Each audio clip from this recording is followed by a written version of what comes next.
மாண்புமிகு பேரவைத் தலைவர் அவர்களே, நம்மளோட குடும்பத்தில் இருக்கிற, நம்மளோட வீட்டில் இருக்கிற நம்ம பாட்டியை, நம்ம அம்மாவை, நம்ம அக்காவை, நம்ம தங்கச்சியை பற்றின ஒரு தீர்மானம். அதை பற்றி பேசுகிறதுக்கு, அவங்களுக்காக பேசுகிறதுக்கு நம்ம மனசில் இருந்து, நம்ம இதயத்தில் இருந்து பேசுகிறேன். இதுக்கு முன்னாடி இந்த விஜய்க்கு கிடைச்ச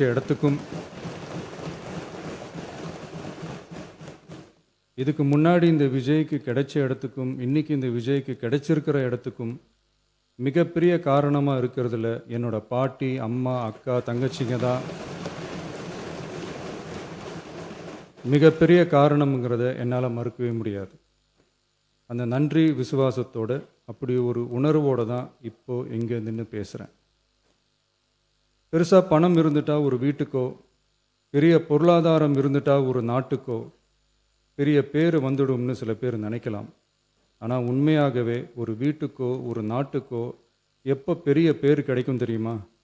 அந்த வீட்டு பெண்கள் தனிப்பட்ட முறையில் சமூகத்தில் உயர்ந்தாதான் பெரிய பேர் ஒட்டுமொத்த சமூகத்துக்கே கிடைக்கும். நம்ம தமிழ்நாட்டு மண்ணில் சங்க காலத்தில் இருந்த அன்னைக்கும் சரி இன்றைக்கும் சரி மிகப்பெரிய அடையாளமாக இருக்கிற பெண் ஆளுமைகள் நிறைய பேர் இருக்காங்க. ஔவையார், காக்கை, பாடினியார்னு சங்க காலத்து ஆளுமைகள், கண்ணகி, மணிமேகலை, குண்டலகேசி, இவங்கெல்லாம் இலக்கியத்தில் நிலைச்சி நிற்கிறவங்க. ஆண்டாள், காரைக்கால் அம்மையார், இவங்கெல்லாம் ஆன்மீகத்திலையும் இலக்கியத்திலையும் உயர்ந்த இடத்துல இருக்கிறவங்க. ராணி வேலு நாச்சியார், குயிலி, அம்புஜம் அம்மாள், ருக்மணி லட்சுமிபதி அம்மாள், டாக்டர் முத்துலட்சுமி ரெட்டி அஞ்சலை அம்மாள், மக்கள் சேவகர் அஞ்சலை அம்மாள்னு நம்ம நாட்டோட விடுதலை போராட்டத்தில் கலந்துக்கிட்டவங்க. நம்ம தமிழ்நாட்டு பெண் ஆளுமைகள் நிறைய பேர் இருக்காங்க. சுதந்திர போராட்டத்தில் இருந்து சமூக நீதி போராட்டம் வரைக்கும் கலந்துக்கிட்டவங்க தான் நம்ம தமிழ்நாட்டு பெண்கள். அது மட்டுமா, கல்வி, அறிவியல், அரசியல், நீதி, நிர்வாகம், தொழில்நுட்பம்னு எல்லா டிபார்ட்மெண்ட்லேயும் இன்றைக்கி நம்ம தமிழ்நாட்டு பெண்களோட பங்களிப்பு பெருசாக இருக்குன்றத யாரும் மறுக்கவே முடியாது. அப்படிப்பட்ட நம்ம வீட்டு பெண்களுக்கு அரசியல்லையும் முன்னேற வழிவகை செய்யணும். அதுக்கு உரிய இடஒதுக்கீடு வழங்கணும். பெண்களுக்கு இடஒதுக்கீடு தர்றது ஏதோ சலுகைன்னு நினச்சிடக்கூடாது. சமூக நீதி சார்ந்தது, அரசியல் அமைப்பு சார்ந்தது. மாண்புமிகு பேரவைத் தலைவர் அவர்களே, நம்ம நாட்டோட மக்கள் தொகையில் ஏறக்குறைய பாதி பேர் பெண்கள் தான். அதனால் அனைத்து நிலைகள்லேயும் பெண்களுக்கு சம அந்தஸ்து வழங்கப்படணும். அரசியலமைப்பு சட்டமும் அவங்களுக்கு சமத்துவ உரிமையை வழங்கித்தானே இருக்குது. நம்ம தமிழ்நாட்டை எடுத்துக்கிட்டாலும் ஆண்களை விட பெண்கள் தான் அதிகம். ஓட்டு சதவீதத்தில் கூட அவங்க தான் அதிகம். ஆனால் அவங்களுக்கான அரசியல் இடம்னு பார்த்தா 2021 சட்டசபையில் 12 பெண்கள் இருந்தாங்க. இப்போது இந்த 2026 சட்டசபையில் 23 பெண்கள் இருக்கிறாங்க.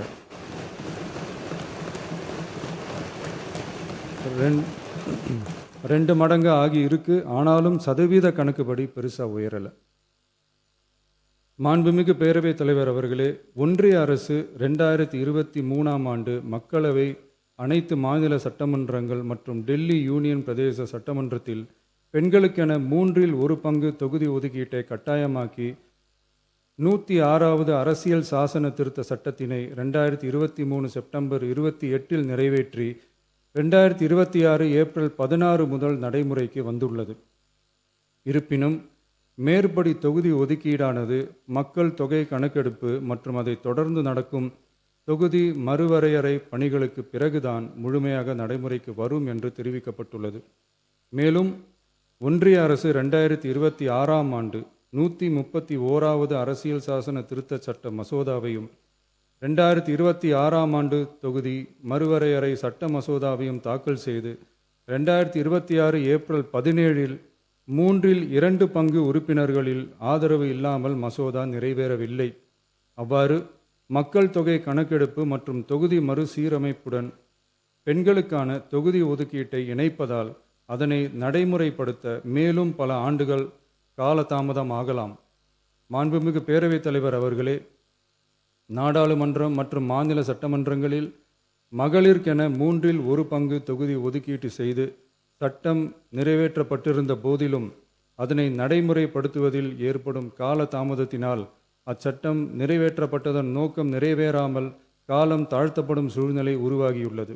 இது பெண்களின் அரசியல் உரிமையை மறுக்கும் செயலாகும். எனவே மகளிருக்கான தொகுதி ஒதுக்கீட்டை மக்கள் தொகை கணக்கெடுப்பு மற்றும் தொகுதி மறுவரையுடன் இணைத்து அதனை ஒத்திவைக்கக்கூடாது. மேற்படி தொகுதி ஒதுக்கீட்டை விரைந்து நடைமுறைப்படுத்துவதற்கு உரிய நடவடிக்கைகள் எடுக்கப்பட வேண்டும் என தமிழ்நாடு அரசு ஒன்றிய அரசை வலியுறுத்துகிறது. மாண்புமிகு பேரவைத் தலைவர் அவர்களே, நம்ம டிவிகே அரசு பெண்களுக்கான அரசியல் அதிகாரம் வழங்குறதுல முன்னோடி மாநில அரசாக தான் இருக்கு.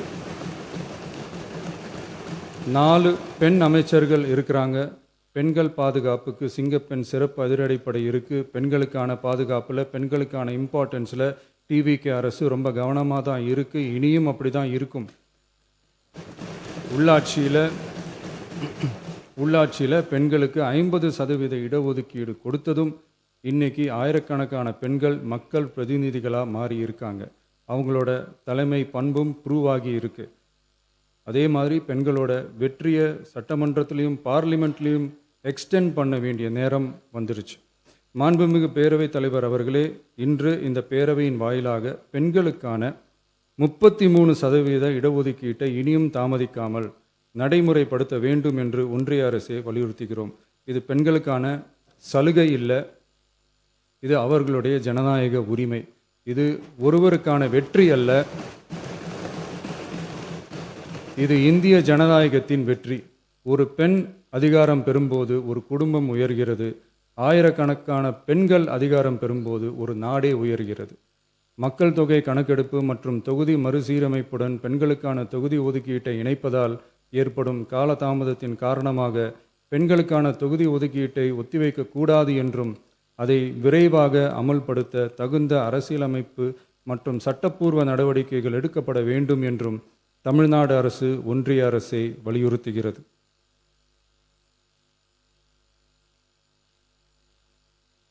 மாண்புமிகு பேரவைத் தலைவர் அவர்களே, டீலிமிட்டேஷன் தொடர்பான ஆலோசனை கூட்டம் தமிழ்நாட்டு மக்களவை மற்றும் மாநிலங்களவை உறுப்பினர்களுடன் தமிழ்நாடு அரசால் நமது தலைமையில் 8/8/2026 அன்று கலைவாணர் அரங்கத்தில் நடந்துச்சு. அந்த கூட்டத்தில் தமிழ்நாட்டை சேர்ந்த அனைத்து மக்களவை மற்றும் மாநிலங்களவை உறுப்பினர்களுக்கும் அழைப்பு விடுக்கப்பட்டு இந்திய தேசிய காங்கிரஸ் கட்சியின் 11 உறுப்பினர்களும், விடுதலை சிறுத்தைகள் கட்சியின் 2 உறுப்பினர்களும், இந்திய கம்யூனிஸ்ட் கட்சியின் 2 உறுப்பினர்களும், மார்க்சிஸ்ட் கம்யூனிஸ்ட் கட்சியின் 2 உறுப்பினர்களும், இந்திய யூனியன் முஸ்லீம் லீக் கட்சியின் உறுப்பினரும் மற்றும் மறுமலர்ச்சி திராவிட முன்னேற்றக் கழகத்தின் உறுப்பினரும் என 6 கட்சிகளை சேர்ந்த உறுப்பினர்கள் பங்கேற்றாங்க. இந்த கூட்டத்தில் டீலிமிட்டேஷன் தொடர்பாக விரிவாக ஆலோசிக்கப்பட்டுச்சு. அந்த ஆலோசனையில் டீலிமிட்டேஷனால் தமிழ்நாடு மற்றும் தென் மாநிலங்களுக்கு ஏற்படக்கூடிய பாதிப்புகள் குறித்தும் அதை சரி செய்யறதுக்கான வழிமுறைகள் குறித்தும் விவாதிக்கப்பட்டு இறுதியில் டீலிமிட்டேஷன் தொடர்பாக சட்டமன்றத்தில் ஒரு தீர்மானம் இயற்றலாம்னு முடிவானுச்சு. மாண்புமிகு பேரவைத் தலைவர் அவர்களே, இந்தியாவில் 1952ஆம் ஆண்டு முதல் பொது தேர்தல் நடத்தப்பட்டது. அது தொடர்ந்து ஒவ்வொரு 10 ஆண்டுகளுக்கு ஒரு முறை நடத்தப்படுற சென்சஸ் டீட்டெயில்ஸ் படி மக்களவை மற்றும் சட்டப்பேரவை தொகுதிகளின் எண்ணிக்கையை மறுசீரமைப்பு செஞ்சு 1976 வரை தேர்தல்கள் நடத்தப்பட்டது.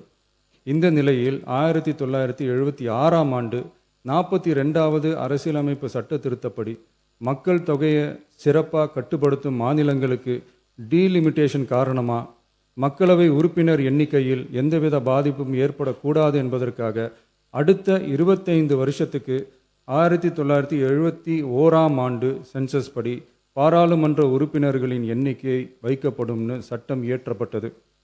அதை தொடர்ந்து அதே நிலையை முன்னிறுத்தி 84வது மற்றும் 87வது அரசியலமைப்பு சட்ட திருத்தம் 1971 சென்சஸ் படி மக்களவை தொகுதிகள் நிலைநிறுத்தப்பட்டன. இந்த திருத்தங்களோட நோக்கமே மக்கள் தொகை கட்டுப்பாட்டை செயல்படுத்திய மாநிலங்களின் உரிமைகளை பாதுகாக்கிறது தான். மாண்புமிகு பேரவைத் தலைவர் அவர்களே, அந்த 25 வருஷ லிமிட் இந்த 2026 முடியுது. இதை முன்னிட்டு கடந்த 50 வருஷமாக இருந்து வந்த டீலிமிட்டேஷன் தடையை அகற்றி 2011 சென்சஸ் அடிப்படையில் மக்களவை மற்றும் சட்டப்பேரவை தொகுதிகளின் எண்ணிக்கையை நிர்ணயிக்க நாடாளுமன்றத்தில் ஒரு மசோதா ஏப்ரல் 2026 அறிமுகப்படுத்தப்பட்டு அந்த மசோதா தோல்வியில் முடிஞ்சது. இப்போ மீண்டும் ஒன்றிய அரசு மக்களவை உறுப்பினர்களின் எண்ணிக்கையை 50% அதிகரிக்க செய்து டீலிமிட்டேஷன் மசோதாவை அறிமுகப்படுத்த உத்தேசித்து இருப்பதா சில அரசியல் கட்சிகள் தெரிவிப்பதா கூறப்படுது. இந்த வரக்கூடிய மசோதா குறித்து 8/8/2026 பாராளுமன்ற உறுப்பினர்களோட நடந்த கூட்டத்தில் விவாதிச்சப்போ மேலே சொன்ன மாதிரி தற்போது அறிமுகப்படுத்தப்பட உள்ள மசோதா நிறைவேறினால் ஒவ்வொரு மாநிலத்துக்கும் தலா 50% மக்களவை உறுப்பினர்களின் எண்ணிக்கையை முதலில் அதிகரித்தாலும் அதனைத் தொடர்ந்து 2026 சென்சஸுக்கு பிறகு அரசியலமைப்பு பிரிவு ஆர்டிகல் 81(2)A அதன் கீழ் மாநிலத்தின் மக்கள் தொகையின் அடிப்படையில் தொகுதிகள் மறுசீரமைக்கப்படும். இப்படி செஞ்சா தென் மாநிலங்களின் பாராளுமன்ற உறுப்பினர் எண்ணிக்கை வெகுவா குறைய வாய்ப்பு இருக்கு. கடைசியில் மக்கள் தொகை கட்டுப்பாட்டை சிறப்பாக செயல்படுத்தின தமிழ்நாடு உள்ளிட்ட தென் மாநிலங்களுக்கு பெரும் அரசியல் பிரதிநிதித்துவ அநீதி இழைக்கப்படும். சர்வ வல்லமை பெற்றதா டீலிமிட்டேஷன் ஆணையம் இருக்கு. இந்த அதிகாரத்தை தவிர்த்து பாராளுமன்றத்திற்கே இறுதி செய்யும் அதிகாரம் இருக்க வேண்டும் என்ற கருத்தும் முன்வைக்கப்பட்டது. மாண்புமிகு பேரவைத் தலைவர் அவர்களே, தமிழ்நாட்டு உள்ளிட்ட தென் மாநிலங்கள் மக்கள் தொகை கட்டுப்பாட்டு திட்டங்களை சிறப்பாக செயல்படுத்தி பொருளாதார முன்னேற்றம் பெற்று வரும் நிலையில் கடந்த 50 ஆண்டுகளாக நடைமுறையில் உள்ள மக்களவை மற்றும் சட்டப்பேரவை தொகுதிகளின் எண்ணிக்கையை அப்படியே நிலைநிறுத்த வேண்டிய கட்டாய தேவை உள்ளது. எனவே தற்போதுள்ள மக்களவை உறுப்பினர்களின் எண்ணிக்கையான 543 என்ற அளவிலேயே நிரந்தரமாக வைப்பதற்கும் மாநிலங்களுக்கு இடையேயான எண்ணிக்கை பகிர்வை நிரந்தரமாக வைக்கவும், மேலும் தற்போது மக்களவை மற்றும் மாநிலங்களவையோட விகிதம் 2.2:1 என்ற அளவிலேயே நிலைநிறுத்த வேண்டும். அதற்கு தேவையான மற்றும் உரிய சட்ட திருத்தங்கள் பாராளுமன்றத்தில் கொண்டு வர வேண்டும் என்ற கருத்தை ஒருமனதாக தீர்மானிக்கப்பட்டுச்சு. மாண்புமிகு பேரவைத் தலைவர் அவர்களே, மகளிர் இடஒதுக்கீடு சட்டத்தினை அமுல்படுத்த மேலும் காலதாமதம் இல்லாமல் தற்போது 543 என்ற நிலையிலேயே 1/3 தொகுதி மகளிர் தொகுதிக்கு வருகின்ற 2029 பாராளுமன்ற தேர்தலில் நடைமுறைப்படுத்த வேண்டும் என்ற முன்மொழியும் தீர்மானிக்கப்பட்டுச்சு. ஆகவே மேற்கூறிய காரணங்களால் தமிழ்நாட்டில் உள்ள அனைத்து சட்டமன்ற கட்சியின் தலைவர்களும் ஒருமித்த கருத்தோடு தமிழ்நாட்டை முன்னிறுத்தி கட்சி வேறுபாடின்றி ஒருமித்த குரலில் பேச வேண்டும் என்ற கருத்தை வலியுறுத்தி நாம முன்மொழிகிற தீர்மானத்தை ஒருமனதாக நிறைவேற்றி தருமாறு கேட்டுக்கொள்கிறோம். தொகுதி மறுவரையறை மற்றும் மகளிர் இடஒதுக்கீடு அரசினர் தனி தீர்மானம்.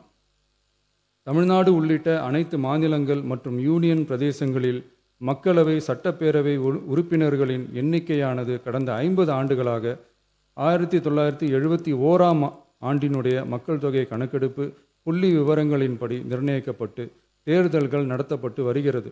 ஏப்ரல் 2026 பாராளுமன்றத்தில் கடந்த 50 ஆண்டு கால தொகுதி மறுவரையறை தடையை நீக்கவும் 2011ஆம் ஆண்டு மக்கள் தொகை கணக்கெடுப்பு அடிப்படையில் தொகுதி மறுவரையறை செய்திடவும் மக்களவை உறுப்பினர்களின் எண்ணிக்கையை 550 850 அதிகரிக்கவும் கொண்டுவரப்பட்ட அரசியலமைப்பு சட்ட திருத்த மசோதா தோல்வியடைந்தது.